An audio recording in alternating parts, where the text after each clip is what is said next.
Hey, what's up, everybody? Video 44 coming at you with another video. All right, Luke Kennard wins the game 105-104.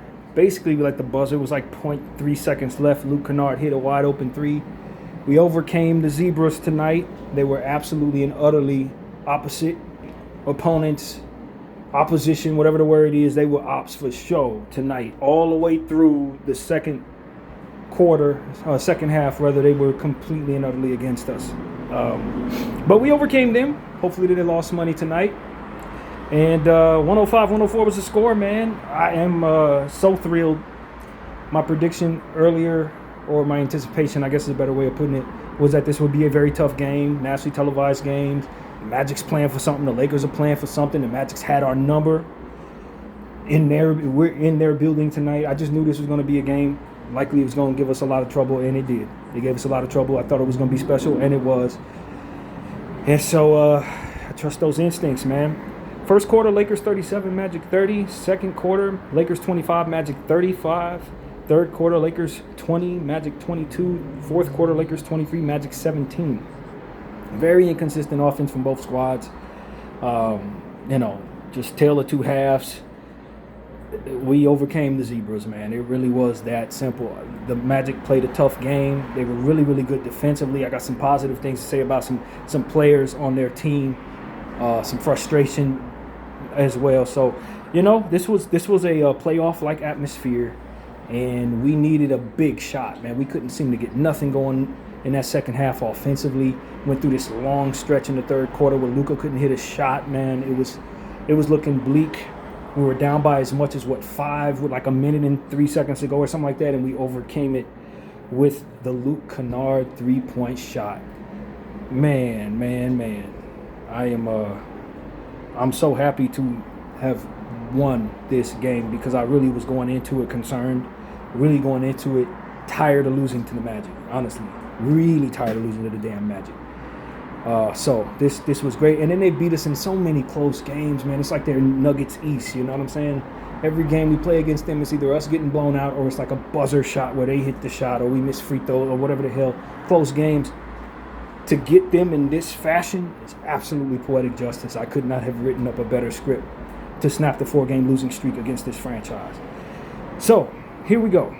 105-104. Lakers shot 45% from the field, 39-87. Magic shot 43%, 36-83. Magic shot 11-37 from 3, 30%. Lakers 8-32 for 25%. Lakers got to the line 23 times, that's the Magic. They got there 23 times, hit 21 of them for 91%. Lakers got there 29 times, hit 19 of them for 66%. We missed 10 free throws, LA. You're not going to win too many games when you miss 10 free throws. We are very, very blessed to have won this basketball game. 43 rebounds for the Lakers, 42 for the Magic, 14 offensive boards for the Lakers, 12 for the Magic. So we must have gotten our act together after the first half because we were not rebounding the ball very well on the defensive end in the first half, but we end the game having rebounded better than them. It didn't really feel like it. I'm not going to lie to you. It didn't feel like we out-rebounded them, but apparently we edged them in that area. Magic 27 assists, Lakers 19, 9 steals for the Magic, 11 for the Lakers, 2 blocks for the Magic, 6 for the Lakers, 18 turnovers for the Magic, 22 points off of those, 12 turnovers for the Lakers, 18 points off of those, 19 fast break points for the Lakers, 11 for the Magic, 52 points in the paint for LA, 36 for the Magic. Magic led by 7 at one point. They had the leads 56% of the time. Lakers led by 14 early on, blew that, and led 39% of the time. So this is a very strange basketball game. A lot of questionable calls, a lot of no calls. I think both teams would have something to say about this game as it pertains to the officiating, probably more us than them, even though we got to the line more than them. LeBron was fouled with 2 seconds to go on a very obvious foul. They didn't call it. Luckily enough, we were able to inbound the ball to Kennard and win the game, but LeBron should have been at the line for 2 free throws. All things considered, if I'm going to choose between having LeBron shoot 2 free throws to tie it up or have Kennard hit a 3, I'm going to say go with Kennard. Kennard's more likely to hit that 3 than LeBron is to hit both of those free throws, and of course you want to win the game. So, all things considered, I like how that played out for us, but the referees should have sent LeBron to the line. There's no reason for that. Meanwhile, There was a play like a minute and a half before that had gotten reviewed. It was very questionable. The ball could have went either way with 4 seconds to go on a bang-bang play between LeBron and Paolo Banchero. It looked as if it went off of LeBron's hip. So I know Magic fans ain't going to be happy when they slowed down the replay. It was very, very difficult to determine. But ultimately, they took it back to Secaucus, New Jersey. And the ruling came from up top that the ball went to us. So, like I said, the Magic, I'm sure, have some gripes with how this game was officiated. But I think, ultimately, the Lakers are going to be remembering this game not only for the fact that we won at the buzzer, but because of how really frustrated we were with the officials tonight. It was a lot, man. It was a whole lot. Yeah. All right, let's get into the box score. And forgive me, y'all. I didn't get a chance to say the box score of the Magic in my halftime video. I just completely forgot. Paolo Banchero, 36 minutes, 16 points, 4-14 from the field, 0-3 from 3, 5 rebounds, 6 assists, 3 turnovers, 3 steals, 1 block, 2 offensive boards, minus 18. He's continuing to struggle. This is not a great season for him. He did have 35 in the first game against us earlier in the season. For him to have a cold night really helped. I'm not going to lie. But he got 4 stocks for his team, so that's not bad. Tristan da Silva, 21 minutes, 12 points, 4 of 6 from the field, 2 of 3 from 3, 2 of 2 from the free throw line, 2 rebounds, minus 9 for Tristan. Wendell Carter, he hit some big shots, man. The dude was really tough to deal with. 29 minutes, 13 points, 5 of 8 from the field, 1 of 1 from 3, 2 of 2 from the line, 9 rebounds, 2 assists, 1 turnover, 1 steal, 2 offensive boards, minus 11. Desmond Bane, also 4 of 14 from the field in 38 minutes. 12 points. He and Paolo both 4 of 14 there. 1 of 6 from behind the arc for Bane. 3 of 3 from the line. 4 rebounds, 5 assists, 5 turnovers, 3 steals, 1 block, minus 10 for Desmond. So, yeah, bad shooting night there. Both of their stars did not really play well. Jalen Suggs, 34 minutes, 14 points, 5 of 9 from the field, 2 of 6 from 3, 2 of 2 from the free throw line, 3 rebounds, 6 assists, 3 turnovers, 1 steal, minus 20 for Suggs. Kane, this kid, Jamal Kane, he didn't shoot that well, and the stats ain't going to tell the story, but boy, was he a menace defensively. His length. He's another one of those wings. It's like, yo, go pick him up before he becomes what he's about to become, because I think he's going to be a very nice role player just off the strength of his length and his defensive intensity. He was difficult to deal with, man. We could not turn the corner on that kid for nothing. Couldn't turn the corner on him. He was just, he really popped off the screen for me defensively. 23 minutes, 10 points, 4 of 10 from the field, 1 of 6 from 3, 1 of 2 from the free throw line, 5 rebounds, 1 assist, 2 offensive boards, plus 11. He led his, well, no, he didn't lead his team. But the unit that he was a part of played well. The unit that he wasn't a part of didn't. The bench just completely outplayed the starters tonight. And we talked about that dynamic with the Magic in one of their previous games. I thought it was really strange where that dynamic was in place. There was a player who had a plus like 19 on the bench, and it was like a player who had like a minus 24 in the starters. And I said there might have been a coaching mistake, not leaving the players on the floor who was successful. And they got some things to really figure out with the Magic, because it seems to me that they just have more success using their lesser guys, man. And the plus minus is going to tell you that. So, yeah, Jamal Kane, plus 11. Noah Penda, 13 minutes, 2 points, 1 of 3 from the field, 3 rebounds, 1 turnover, 1 offensive board, plus 18. He tied Carter with the best plus minus. Goga Batazde was really difficult to deal with, man. He was a monster to deal with. Both of their centers played well tonight. 18 minutes, 9 points, hit all 3 of his field goals, 3 or 4 from the free throw line, 7 rebounds, 5 assists, 2 turnovers, 5 offensive rebounds, plus 9. He was a menace. He was the guy who was going to get Luka in trouble ultimately. Luka is going to be suspended for the Detroit game because he got into it with this guy. And I told you guys in the pregame video, I thought somebody was going to try to get him out of his head, try to do something, because it's just time to do that. Basically, when you realize a guy can go for 60, you can't defend him, so you got to try to find a way to get in his head. I've seen this movie a million times. I've seen it happen to all the superstars. Luka's got to deal with this going forward. But Batazde was who they used tonight, kind of get in Luka's head. And Luka picked up the technical, cussing him out. So, no Luka for Detroit. That evens things up between us and Detroit, because, of course, no Cade Cunningham. So, no Luka, no Cade.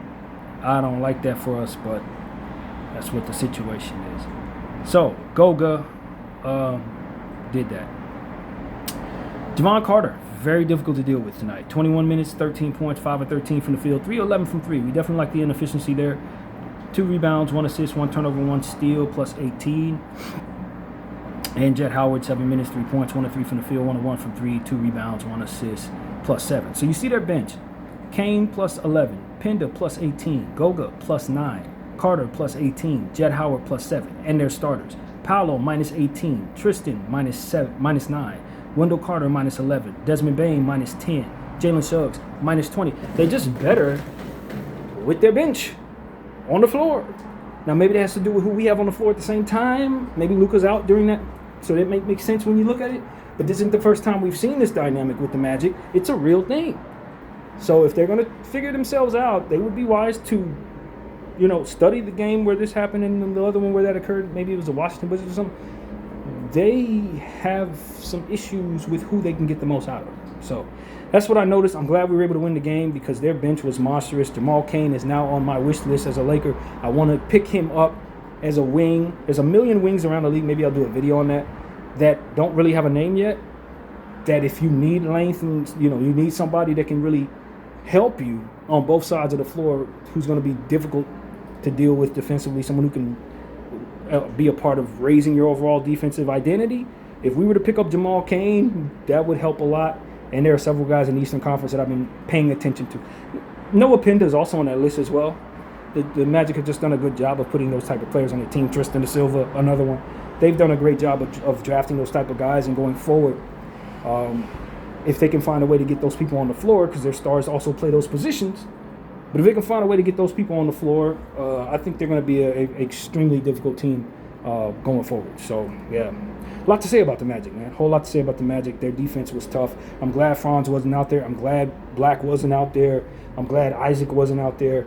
They're a more than capable team. So they gave us hell, but we get the victory. All right, so let's see. What's going on with the Lakers? LeBron James, 34 minutes, 12 points, 5 of 13 from the field, 0 of 2 from 3. 2 of 2 from the free throw line, 6 rebounds, 4 assists, 3 steals, 1 turnover plus 4. I love the 1 turnover. That is absolutely amazing. 3 steals, absolutely fantastic. 4 assists could be better. 6 rebounds could be better. 12 points could be better. But ultimately, I thought he played his role very well tonight. Only 13 field goals, continuing to stay disciplined in that regard. I thought this was a very strong effort from LeBron James. The stats don't really tell the story. He was extremely impactful. He should have been at the line. And that's really what it came down to. He got screwed over several times, but he was in the mix with everything, had some key steals out there. This game was a not great stats night for LeBron, but his actual game, his floor game was good. And with only 1 turnover, that's exactly what I demand out of the King. DeAndre Ayton, 29 minutes, 9 points, 3 of 4 from the field, 3 of 6 from the free throw line, 12 rebounds, 1 assist, 2 turnovers plus 2. DA was really, really fighting hard for them boards. He had some really talented rebounding centers down there to go up against. It was hit or miss at times out there for him, but I thought overall he was an unsung hero, especially picking up that final offensive rebound with like 4 seconds to go in this game. He saved the game. If he doesn't get that offensive rebound, we probably lose the game. So I just thought that his rebounding, 6 offensive boards was absolutely tremendous. 12 boards on night was essential. And, I was extremely pleased with Ayton's overall effort. It wasn't a perfect night. I would like him to give us more than 9 points and more than 4 field goals. But overall, we don't win this game without his efforts. Absolutely not. Him on the glass saved our backside.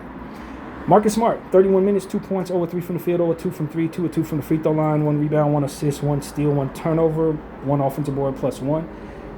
Quiet night for Marcus Smart, even though he's out there for a good portion of the time. Plus 1, I think I said minus 1. He was a plus 1. And I'm worried about the hip. He came back into the game after the injury or whatever, that may not call it an injury, but after getting hurt.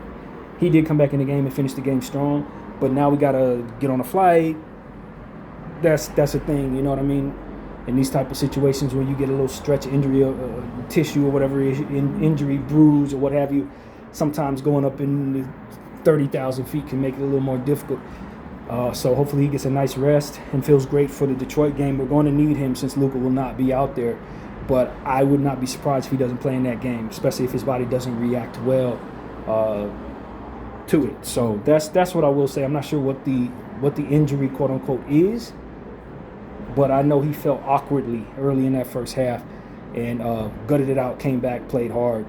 He looked like he was doing well, but when you're in your 30s and you have them type of falls, it's not necessarily about how you finish the game. It's about how you feel when you wake up the next morning. So that's going to tell us something.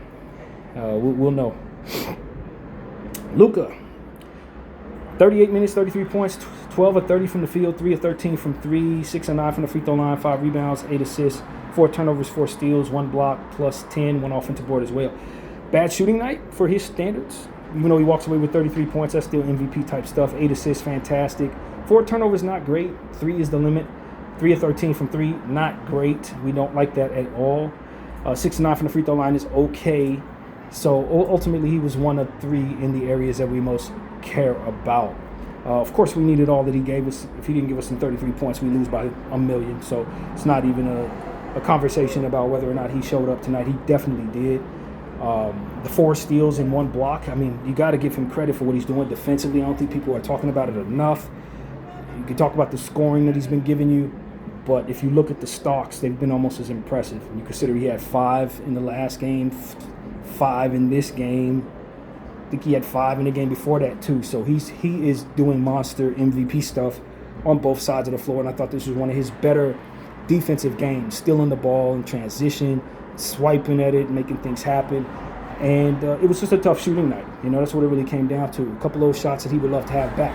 But I did like how he attacked into the paint, shooting his teardrops and things like that, getting us some 15-footers that really helped us, especially down the stretch. It was good to see him continue to be aggressive, even though the ball was giving him so much trouble in the third quarter. So ultimately, Luka carried his team like he's supposed to as the superstar. I thought this was not quite an MVP night, but I don't think he did anything to hurt his MVP conversation, going for 33 points and a victory. But this was a rough shooting night, just the same. Very much so. Austin Reeves, 40 minutes, 26 points, 10 of 20 from the field, 2 of 8 from 3, 4 of 4 from the free throw line, 7 rebounds, 5 assists, 2 steals, 1 block, 3 turnovers, 2 offensive boards, plus 8. Filled up the box score. Definitely exciting out the gate. Got one of his most ferocious slams of his career in the first quarter of this game. Hit some big threes, airballed some big threes, so it was a mixed bag as it has been for him since coming back from injury. But ultimately, this was probably his best game since coming back from injury. 2 of 8 from behind arc, not really efficient, but he did get to the line 4 times, hit all of those. 3 turnovers, we could, that's okay, that's a limit. But 3 stocks is fantastic. 2 offensive boards is key, plus 8 was good. So I thought Austin was really good tonight. 7 boards is what we need from him. And, he played hard. Was much more aggressive offensively than he had been these last prior games, and we needed every one of those points. And so I thought he was a huge to do with why we were able to stay competitive tonight and ultimately win the game. It's good to see him working his way out of that slump. It's good to see him attempt 20 shots, and I thought the pecking order was more clear tonight than it had been probably over the last several games. He stepped into that second role and really did the job. So I was very pleased with Austin Reeves. Rui Hachimura, 15 minutes, 2 points, 1 of 2 from the field, 1 rebound, 1 block, -3. A quiet night from Rui. I thought he did flash some really good things with the point that he scored. It was off a pump fake redirect type of, he got the defense was closing out on him real tight. He pump faked off the 3-point line, dribbled into maybe 18-foot range, and then shot his jumper over a contested situation. So the defense on him was good in that play, but he hit the shot. It was the only shot that he made, but I thought it was really good, so I remembered it. So it was a quiet night for Rui. I would like to see him get more involved, especially when we're having trouble offensively, but this is what we were able to get out of him, and I remembered what it was. So there you have it. Jake LaRavia, tough night, 14 minutes, 0 points, 0 of 5 from the field, 0 of 3 from 3, 1 rebound, 1 steal, 1 offensive board, -9. I thought the energy was good, but he was really coming up with a whole lot of nothing. His deficiencies in the fourth quarter were really hurting us, missing out on certain things, rebounds, fouls, and stuff like that. Just was not a great night for Jake LaRavia at all. I know he'll be better. I struggle with the production that we're getting from him because I've seen him do so much good early on when he was starting. So this is yet another one of those games where you look at him and say, I know you can do better, but ultimately, I thought he gave us effort, a lot of effort, and there's something to be said for that. It may not have amounted to much tonight, but it usually does. So I'll give him a pass. But this was a very bad night for Jake LaRavia in terms of production. Shooting was bad, just bad fouls, not coming up with the all defensive rebounding situations. He was getting outworked by other wings, and it was tough. It was really tough, especially down the stretch. It was tough. Jackson Hayes, 19 minutes, 8 points, 3 of 3 from the field, 2 of 6 from 3, 7 rebounds, 3 blocks, 2 offensive boards, -2. His energy was awesome.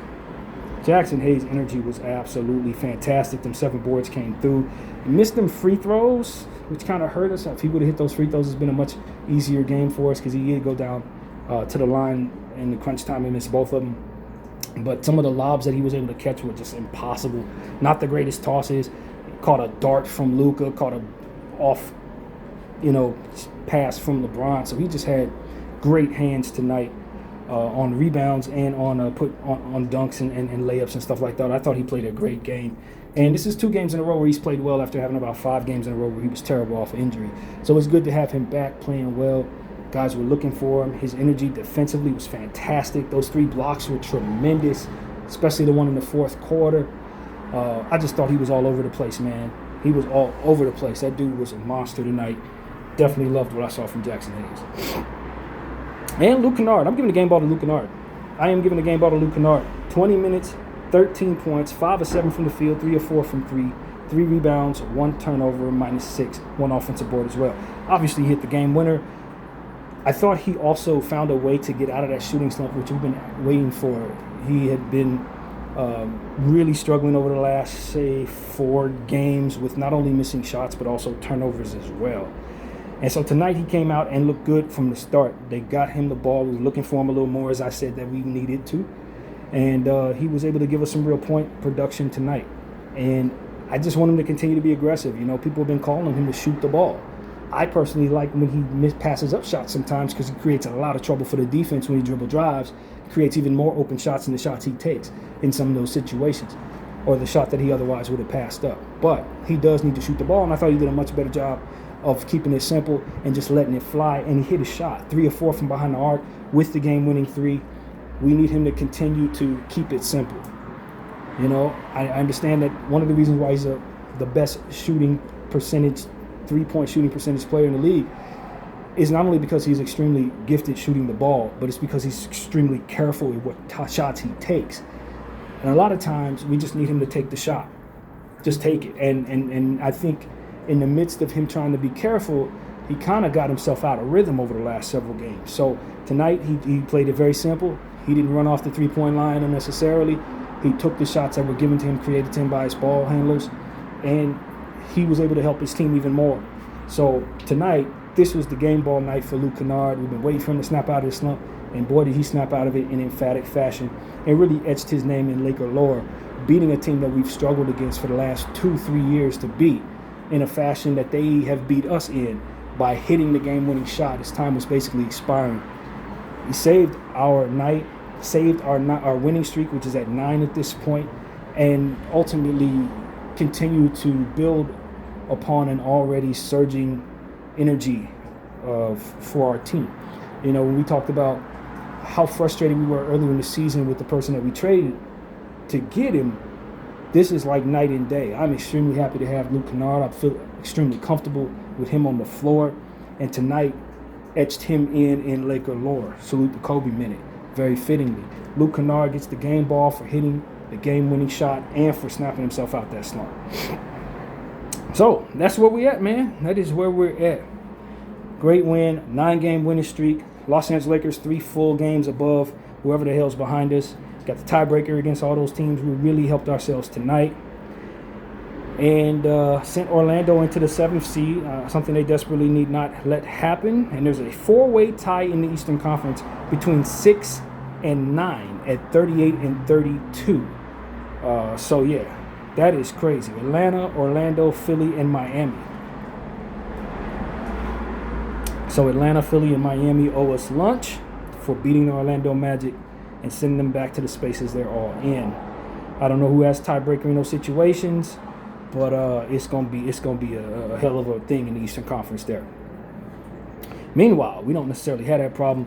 First place OKC 56-15. Second place San Antonio 52-18. Third place Los Angeles Lakers 46-25. Fourth place Houston 42-27. Fifth place Denver 43-28. Sixth place Minnesota 43-28. Seventh place Phoenix 39-31. Eighth place Portland 35-36. Ninth place Clippers 34-36. And 10th place Warriors 33-37. With New Orleans climbing ahead of Memphis to 25-47 outside behind Golden State. So that's what's going on, man. The Los Angeles Lakers 9-game winning streak. Second hottest team in the league behind the world champion Oklahoma City Thunder, who are on an 11-game winning streak right now. We'll see them in about a week and a half, 2 weeks from now. So we're winning games in a million different ways. I'm loving what I'm seeing on this 9-game winning streak. We've had games where we couldn't score but defended well. This was yet another one of those, just like that first Houston game. We've had games like the second Houston game where we went for 1,000,000 points, like the Miami game where we went for even more so than that. We've won buzzer games. We've blown people out. We have won all different types of ways, and that's exactly what you want to see from a contender. Can you win games in a multitude of ways? Can you find a way to squeeze out victories under adverse circumstances? Tonight was a huge test, and we passed. So kudos to the Lakers for continuing to solidify themselves. We beat another playoff team tonight. You could add that to the list. Got our get back against this Orlando team that's been beating the hell out of us for 3 years now. And they may have been missing some players, so you might want to put an asterisk next to that if you care to. Anthony Black, Wagner also out. Jonathan Isaac also out. Yeah, you may, but I don't care. I needed to beat them, whoever they had out there. And we did. And we did it in a way that we won't forget. Just like the last couple times they beat us, we ain't going to forget. So that's really what it is, man. I'm very happy with this win. We got the Detroit Pistons up next. And unfortunately, Don will not be out there. He kept us cool against the refs, but not against Goga Batazde. What are you going to do, man? This is what happens when you allow yourself to get out of hand throughout the course of the season. You know what I mean? It's just like when you lose by 1 and you've missed 10 free throws. It's like, yeah, you can be mad at that last play, but you should be mad at the fact that you miss all them damn free throws. It's the same thing with technicals and Luka. He got all these technicals leading up to this point, and unnecessary frustrating moments where he was yapping at the refs, and now he left himself with only one technical with like 12 games left. You knew you were going to get it, and tonight he got it. He had been doing such a good job of keeping himself available for his team despite having this one technical before suspension situation, but ultimately he couldn't hold himself together tonight against Goga Batazde, who got in his head, and the referees did not rescind the technical, even though it would have been kind if they did. This officiating team was not very good tonight, so I didn't expect for them to get that right either. So that's really what it came down to, man. I'm so happy to not be frustrated because we won. I had so much to say about these referees if we would have lost. They were absolutely and utterly ridiculous. They need to be investigated. Period. This was awful, especially that first half. They were horrible. The foul against LeBron, as we already mentioned, horrible. The foul that they called on Austin early in the game, laughably horrible. This was a really difficult task for the Lakers to overcome the Orlando Zebras.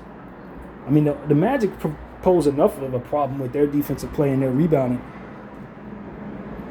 The Magic's refs pose even more of a problem just trying to keep our composure against them as they continue to do things that were just utterly ridiculous all game long. So that's what I got to say about that, man. They were awful, just horrific. I'm so happy that we overcame them. We needed to. Champions do, though. Champions do. Champions find a way to overcome the officials because there are going to be some games in the playoffs that's going to be just like this, and you just got to find a way to out-execute teams, doing the things you can control and making sure you take care of things leading up to those big moments and so that they don't determine what happens to you. So that's really what I got to say, man. Excellent basketball game for the Lakers. Overall, actually it wasn't. That's a lie. It wasn't an excellent basketball game, but it was an excellent outcome, and that's really what I mean by that. We played some really horrific offense in the third quarter, and I think that that's something that needs to be said about our team right now. We have been very inconsistent over the last 3 games in third quarters. Good quarter, bad quarter, good quarter, back and forth. That's what it's been. We have got to be a bit more consistent coming out of that damn locker room, or our winning streak is going to end at some point. So that's what I would tell JJ. We have been wildly inconsistent with our offense in the third quarter. I don't know if there's something we can do to tweak that or kind of study when we went right in the games that we did well, but this is 2 out of the last 3 games. I've counted. Well, maybe not. The first Houston game, bad third quarter. Second Houston game, good third quarter. I think we had a bad third quarter in the Miami game and a bad third quarter in this one. So I think that's how that went. Don't quote me on that because the Miami game third quarter is a little hazy. I was having struggles with my link that day, so I didn't see a whole lot of that quarter. But nevertheless, coming out of that locker room, we've been wildly inconsistent. And tonight was yet another night. We didn't have it in the third quarter. So, this is an especially pleasing win just given the fact that Luka Doncic really had an off night. Most nights he's going to hit some of the shots that he missed, and we're going to win by 10, 12 points. For him to have an off night, and for LeBron to not necessarily have a stats night either, you love the fact that you won this basketball game. This is a very difficult game to have won. I can say very sound, physical Orlando squad in their building. So, love this win, man. I love this win. I've been loving all of these wins, but this one felt especially sweet because I really, really was tired of losing to the Magic. BDL 44. I thank you all for watching.